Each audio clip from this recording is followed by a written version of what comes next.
இந்த மயானம் வந்து ரொம்ப பல வருஷமா, பல நூறு வருஷமா பழமையான ஒரு மயானம் அப்படின்றதுனால இது வந்து நம்ம காவிரி ஆத்தோட தென்கரையில அமைஞ்சிருக்கு.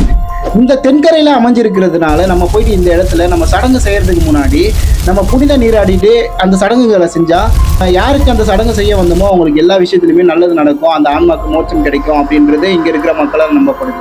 பிரிட்டிஷ் காலத்திலே இந்த ஒரு மயானம் வந்து பெரிய ஒரு மயானமா வந்து அறிவிக்கப்பட்டிருக்கு. இங்க அதிகமா வந்து இந்து முறைப்படி நிறைய விஷயங்கள் சடங்குகள் நடந்தாலுமே இந்த இடத்துல இந்து முஸ்லீம் இவங்களுக்குமே சரிசமமான ஒரு பங்கு இருக்கு அப்படின்னு சொல்லலாம்.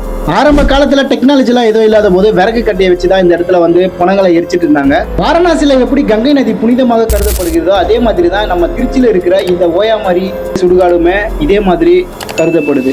வாரணாசியில இருக்கிற கங்கை நதி எப்படி புனிதமோ அதே மாதிரி இந்த திருச்சியில இருக்கிற இந்த காவிரி நதி பக்கத்துல இருக்கிற இந்த ஓயாமாரி சுடுகாடுமே ரொம்பவே ஒரு முக்கியமான ஒரு தலமா கருதப்படுது. ஓயாமாரி அப்படின்னு சொல்றது ஒரு சுடுகாடு மட்டும் இல்லாம இந்த திருச்சியில ஒரு வரலாற்று மிக்க ஒரு முக்கியமான ஒரு தலங்கள் இல்ல, இதுவும் ஒரு இடம்.